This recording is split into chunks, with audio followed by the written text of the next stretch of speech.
For a long time, General Korey of Ashkar has been shoring up her new offensive. She amassed the greatest concentration of armor this continent has ever seen, poised to capture Outpost Aurelia. However, she made one fatal mistake, and it's about to cost her the entire column. A rain of fire is about to fall on Ashkar's forces.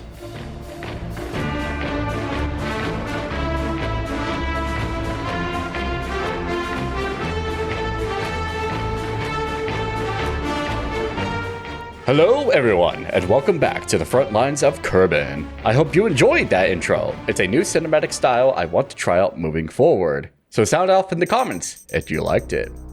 I'm not going to waste any time today, because the hype is absolutely real. Just like the last episode, here is a quick refresh of the map so you can see where the battle lines are drawn. General Korey has stacked the F line with a terrifying amount of ground units. Her World War I veterans are holding F7 like a shield wall, while she amasses a massive Doomstack of her brand new World War II armor just behind them at F8. It's the exact same build-up tactic Gallandia used in the previous era, and I'm sure you can all guess what is about to happen. So let's move right into Ashkar's movement phase. Korey's first order of business: take the massive armored column waiting at F10 and move them all the way up to F8 to merge with the vanguard. The movement here is slow and methodical as they take their time reaching the staging point. But once they park, the sheer density is staggering. There are 27 total pieces of World War II armor crammed into this single grid, and I have to say, unlike the World War I era where my PC was lagging out during the Gallandia's armor buildup, the game feels incredibly smooth right now. The performance upgrades I made behind the scenes are really paying off, meaning these mega battles are going to look fantastic without needing to speed up the footage. To keep up with the supply line flowing, the units created down south at Barca push up to F10, filling the gap left by the main assault force. I won't be surprised if these units eventually move into F8 as well. Next, we check on some stragglers. The two AA-2 Sandstorms finally make it into Fort Heckmack, beefing up the air defenses around the base in case Gallandia gets any bold ideas. The final move for Ashkar is the standard reconnaissance flight, just sweeping the borders to ensure General Mavis isn't sneaking any big players into Outpost Aurelia. Let's pause and take a look at the map. Ashkar has made a ton of lateral movement this turn.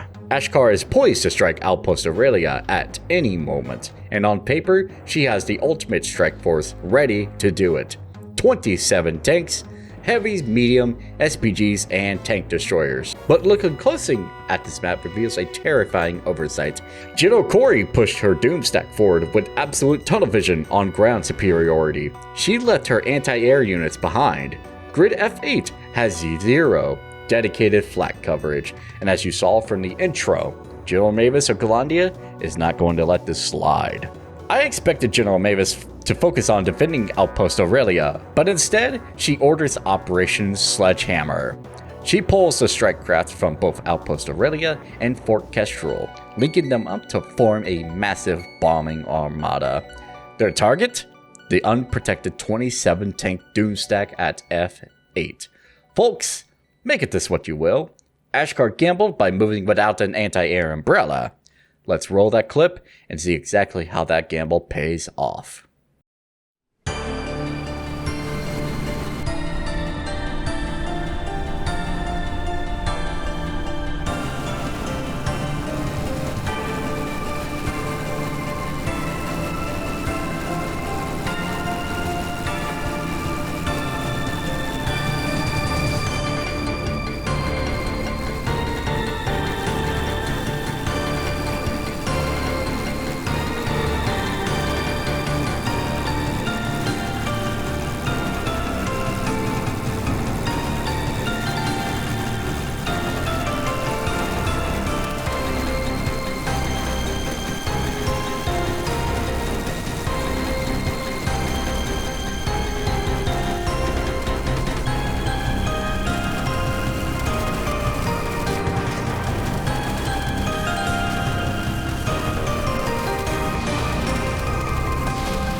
Everyone, this is what happens when you don't build up properly.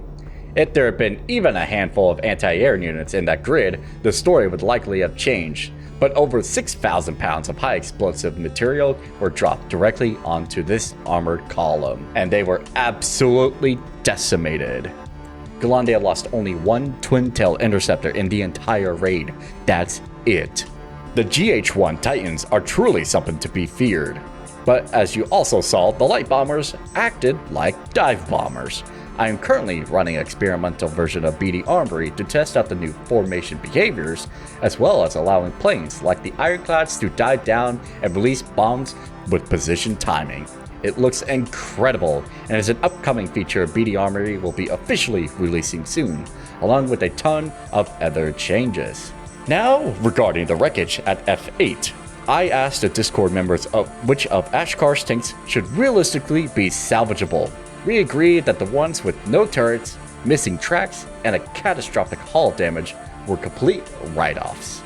So out of the 27 units that were there, 18 were completely destroyed, 4 of them were heavily damaged beyond field repair. That leaves only 4 operable tanks, and miraculously, the repair truck.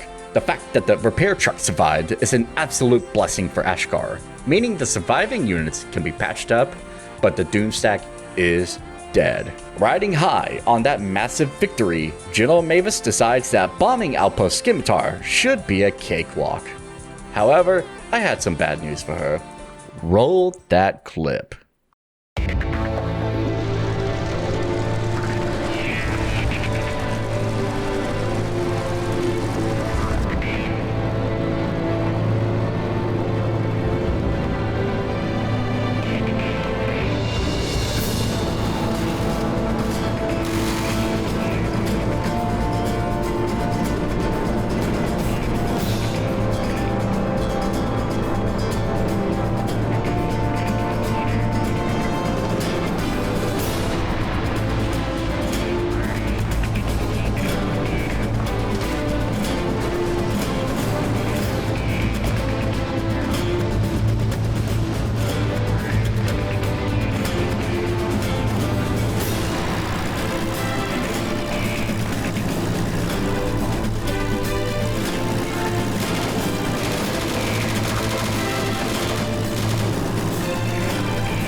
Unlike the massacre at F8, the strike wing launched from Camp Sentinel was completely stonewalled. General Korey's new AR-1 Oracle radar did exactly what it was designed to do. It picked up the incoming Gallandian bombers early, alerting the AI-9 Razor interceptors. While Gallandian bombers did manage to destroy the radar dish, the Razors tied them up just long enough for the deadly Skybreaker anti-air emplacements to open fire. The last two surviving Gallandian planes tried to abort and retreat, but the Skybreaker swatted them out of the sky. Camp Sentinel just lost the entire air wing for absolutely nothing. Following that disaster, General Mavis sends a GS-3 OWL to scout out and fly over F7. It takes some serious damage, but survives to relay the intel back to High Command, confirming the devastation at F8. On the ground, General Mavis shifts her defenses. In the city of Westmere, the three massive GT-9 Bastion heavy tanks roll out, moving to Outpost Aurelia instead of F7. They are now sitting at the very front of the defensive line. With 110mm of frontal armor, they are literally an iron wall. Don't expect them to sit still for long, though. Hint hint. Finally, the two tanks at C7 slide over into Fort Vigil at C8 to secure the western forward operating base. Let's take a deep breath and look at the map after Gallandia's movement phase. This turn did an absolute number on the board state. Gallandia completely shattered the spine of Ashkar's central offensive, the F corridor, which was a terrifying red wedge just moments ago, is now a smoldering crater. However, Mavis did overextend in the east, losing a valuable bombing wing to Ashkar's modernized air defenses. Before we jump into the points phase, I want to remind you that I am sharing juicy behind-the-scenes details of these turns right in the official Discord. Come join to see what the AI generals are thinking, and while you're checking out the description for the link, why not hit the like button, subscribe, and ring that bell notification so you don't miss the next episode. Now let's push right into the production phase. Ashkar is reeling. General Korey took this turn hard, realizing that the doctrine of the Blitzkrieg is dead if you don't control the skies. At Fort Heckmack, she spends 12 points to build 6 AI-9 Razor interceptors. Not to critique this, Korey's building an incredible swarm of high-speed interceptors, but right now they're just sitting on tarmac at Fort Heckmack, acting as a defensive combat air patrol, if you ask me. She really needs to think about projecting this air power, and I know landing on uneven terrain is risky, but she has to start making aggressive plays with these fighters, or they're just expensive sitting ducks. However, her next purchase is brilliant. General Korey realizes her armored columns can never march without an umbrella again. At the city of Barca, she orders 6 AA-4 Sirocco's anti-air tanks, costing 12 points. This highly mobile flak screen is designed to keep up with the tanks and shred any dive bombers that try to repeat the F8 massacre. And also at Barca, she begins rebuilding the broken spearhead, ordering 2 AH-1 Rhino heavy tanks and 4 AT-44 Cobra medium tanks. That ends Ashkar's spending, and as you can see on the map, not much geographical change, but a massive shift in military doctrine from the offense to air defense. Now we focus on Gallandia. General Mavis is looking to capitalize on the crater that she just made in the center. At Camp Sentinel, her first priority is plugging the hole in her eastern defenses. She builds 3 GI-8 twin-tail interceptors for 6 points. If Ashkar tries a retaliatory bombing run on a now empty base, those twin-tails will be waiting for them. At Outpost Aurelia, she replaces the single twin-tail lost during the F8 raid for 2 points, maintaining her air superiority over the center. Then we look at the city of Westmere, and Mavis drops a massive order. She calls this the Steamroller, and she builds 2 GT-9 Bastion heavy tanks for 8 points, 3 GS-3 Avalanche self-propelled guns for 6 points, 2 GD-6 Reaper tank destroyers for 6 points as well, and 1 GT-4 Striker light tank for 1 point. And I believe this is the first time we've seen the GT-4 Striker light tank in the series. That is 21 points of serious hard-hitting armor, and I fully expect this division to roll straight into F7 corridor next turn to sweep up the survivors. And over at the city of Ironvale, she reinforces the eastern flank with 2 GT8 Vanguards and 1 GT6 Reaper. And finally, at the city of Falworth, she builds 2 more GT8 Vanguards to flow southward and fortify the west.